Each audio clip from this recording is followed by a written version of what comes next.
Okay guys, today we're going to change the fuel filters for the 2014 Jeep Grand Cherokee EcoDiesel.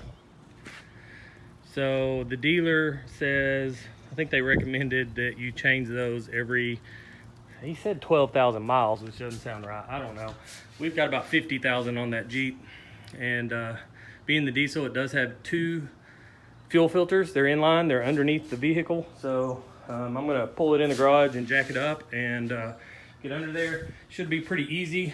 Some of the things you're gonna need is a Phillips screwdriver, a socket with a 1 16th inch SAE socket, and of course fuel filters.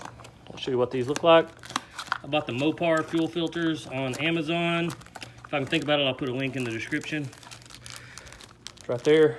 So I've also got something to catch the fuel in when I drain the cavity and pull the old ones out. There'll be some fuel that comes out of there. So anyway, it should be a pretty easy job. So we're gonna go ahead and pull it in here and get started.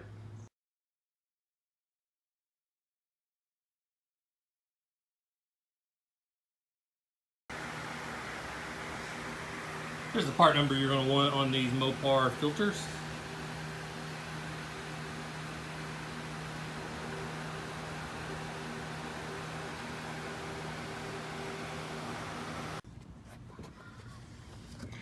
Just show you where these are. There are the two filters. So again, it's a 1 1/8 or a 16th. Yeah, I think a 1 16th socket and a little Phillips screw to drain the fuel out of there. So I'm a little bit tight under here. You could probably reach that without having to get under it, but I'm gonna go ahead and jack up the side of the Jeep just so I can get under there a little easier and put my catch pan and everything. So I'm gonna go ahead and do that.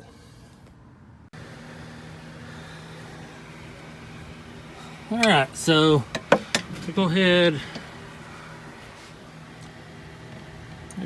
and loosen this little screw here. Let some of that stuff drain out. There we go.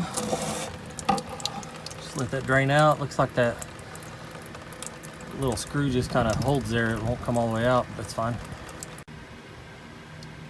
Okay, it took just a little while for that stuff to drain, and now it's all drained.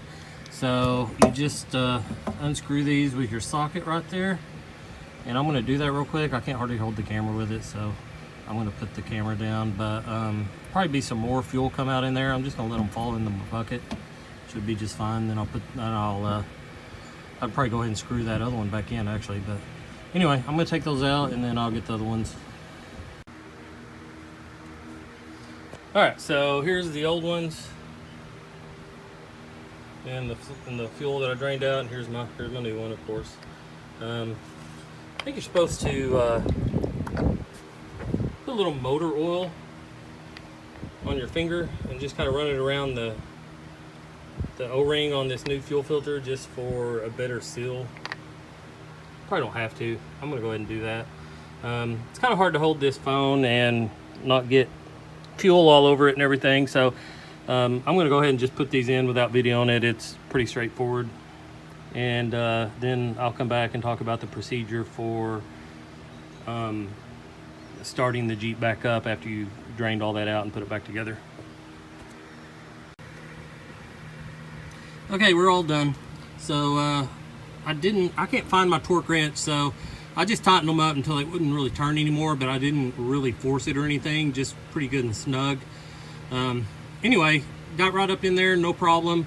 There is a little nozzle or something that kind of goes into the middle of the other end of this filter, so when you stick it up in there, you can feel it without even seeing it. You can feel it kind of go up in there, and then you can start hand tightening it with your fingers first and then put your wrench on there and get it all tightened up.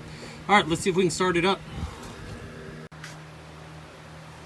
All right, so here's gonna be the grand test to see if we can start this thing back up. So what you wanna do is get in your vehicle and don't put your foot on the brake, but if you'll push that start button, I think twice. First time, yeah, it turns the Jeep on. Another time, it should start pumping. I can't tell if that's what it's doing or not. My air conditioner's on in the beep. Can't tell if it's pumping it in there or not.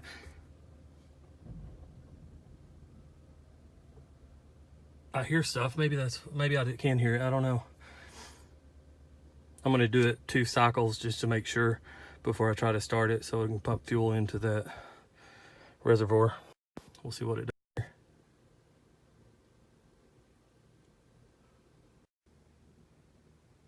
Sorry about that, my phone quit recording. All right, I'm gonna do this again for the second time. Push it once, and again. Oh, I think I do hear that pop. It's kind of hard to tell. Too many other noises out here.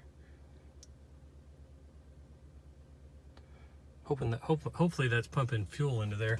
Might ought to get out and look, make sure it's not pouring out anything. Nope. Whoops. Nope. Doesn't appear to be any leaks. All right. We're gonna see if this thing will start. I'm gonna try it. Put foot on brake. Ooh.